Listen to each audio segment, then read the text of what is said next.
வீடியோவில் நம்ம deduction under section 80U தான் பார்க்க போகிறோம். 80Uனா ஹேண்டிகேப்டு. இவங்களுக்கு 75,000 டிடக்டபிள் ஃபிக்ஸ்டு அமௌண்ட். எவ்வளோ அமௌண்ட் அவங்க ஸ்பெண்ட் பண்ணியிருந்தாலும் நம்ம 75,000ன்றது ஃபிக்ஸ்டு அமௌண்ட்டாக எடுத்துக்கணும். இப்போ சம் பார்க்கலாம். எக்ஸசைஸ் 45 பேஜ் நம்பர் 13.97 இருக்க சம்மு.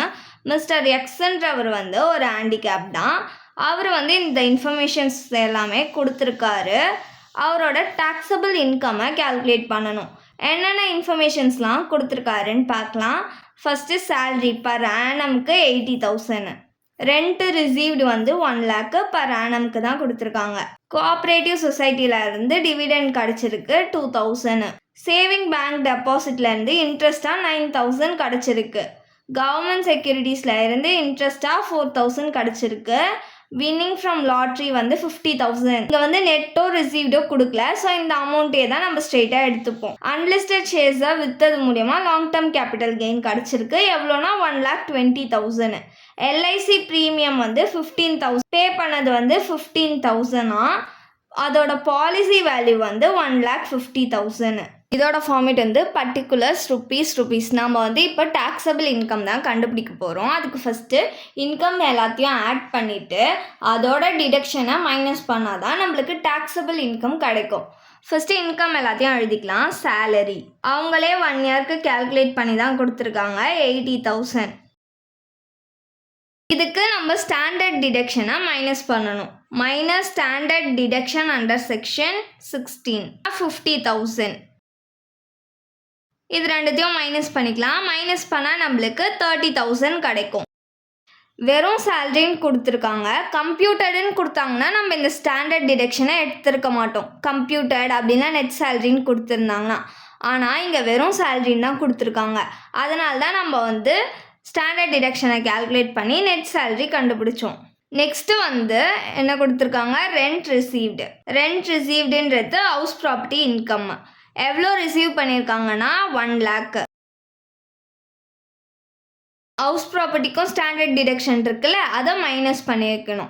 இன்கம் ஃப்ரம் ஹவுஸ் ப்ராப்பர்ட்டி அப்படின்னா ஹவுஸ் ப்ராப்பர்ட்டி இன்கம் கம்ப்யூட்டட் அப்படின்னு கொடுத்தா மட்டும்தான் நம்ம அந்த அமௌண்ட்டை ஸ்ட்ரெயிட்டாக எடுத்துக்கணும். அதாச்சும் ஸ்டாண்டர்ட் டிடக்ஷன் அவங்களே கேல்குலேட் பண்ணி கொடுத்துட்டாங்கன்னு அர்த்தம்.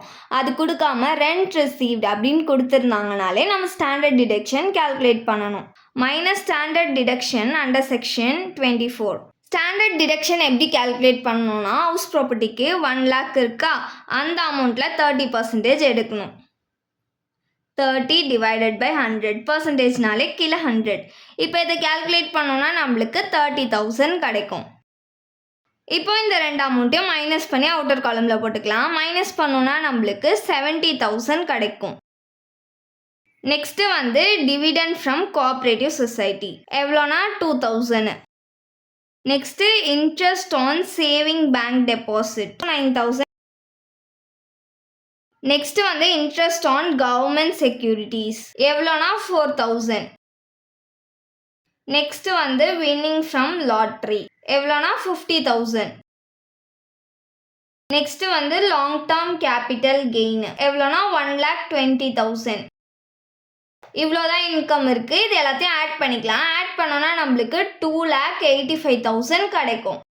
இதுதான் அவரோட கிராஸ் டோட்டல் இன்கம். இது கூட நம்ம டிடக்ஷன்ஸ் எல்லாத்தையுமே மைனஸ் பண்ணிக்க போகிறோம். ஃபஸ்ட்டு டிடக்ஷன் எல்ஐசி ப்ரீமியம் கொடுத்துருக்காங்களா. Deduction under section 80C. எல்ஐசியில் 2 வேல்யூ கொடுத்துருக்காங்க.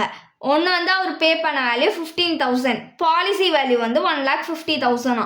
பாலிசி வேல்யூ கொடுத்துருந்தாலே அதில் நம்ம 10% கேல்குலேட் பண்ணி எது லீஸ்ட்டோ அதை தான் எடுத்துக்கணும். எல்ஐசி அமௌண்ட் 15,000 கொடுத்துருக்காங்க. Policy value 1,50,000. இதில் 10% கேல்குலேட் பண்ணிக்கலாம். Into 10 divided by 100. இந்த 0 கேன்சல் ஆகிடும். இந்த 0 கேன்சல் ஆகிடும். பேலன்ஸ் 15,000. ரெண்டுமே 15,000 தானே. ஸோ 15,000 எடுத்துக்கலாம் டிடக்ஷனுக்கு. 15,000. இப்போ இது ரெண்டுத்தையும் மைனஸ் பண்ணோம்னா நம்மளுக்கு 2,70,000 கிடைக்கும். Next minus deduction under section 80. Interest on saving bank அக்கௌண்ட்டுன்னு கொடுத்துருக்காங்கல்ல, அதுவுமே டிடக்ஷனில் வரும். Interest on saving bank account கொடுத்துருந்தாலே அதை நம்ம ஆடும் பண்ணணும் இன்கமில். அதுக்கப்புறமா டிடக்ஷனில் மைனஸும் பண்ணி காமிக்கணும். Interest on saving bank account under section 80 TTA 10,000 வரைக்கும் தான் வந்து சேவிங் பேங்க் டெபாசிட்டுக்கு டிடக்டபிள் அமௌண்ட். இந்த 10,000 கொஷினில் கொடுத்த அமௌண்ட்டோட கம்பேர் பண்ணணும். கம்பேர் பண்ணி எது லீஸ்ட்டோ அதை தான் நம்ம டிடக்ஷனுக்கே எடுத்துக்கணும். எது லீஸ்ட்டு 9,000 அதை போட்டுக்கிட்டோம். இவர் ஒரு ஹேண்டிகேப்டு அப்படின்னு கொஷினில் மென்ஷன் பண்ணிட்டாங்களா. ஹேண்டிகேப்டாக இருந்தாங்கன்னா டிடக்ஷன் அண்டர் செக்ஷன் 80U. அவங்களோட ஸ்டாண்டர்ட் டிடக்ஷன் அமௌண்ட் எவ்வளோனா 75,000. இப்போ இது ரெண்டுத்தையும் ஆட் பண்ணி நம்ம அவுட்டர் காலமில் போட்டுக்கலாம். ஆட் பண்ணோன்னா நம்மளுக்கு 84,000 கிடைக்கும். இப்போது அவுட்டர் காலமில் இது ரெண்டுத்தையும் மைனஸ் பண்ணிக்கலாம். மைனஸ் பண்ணோன்னா நம்மளுக்கு 1,86,000 கிடைக்கும். இதுதான் அவரோட டாக்ஸபிள் இன்கம்.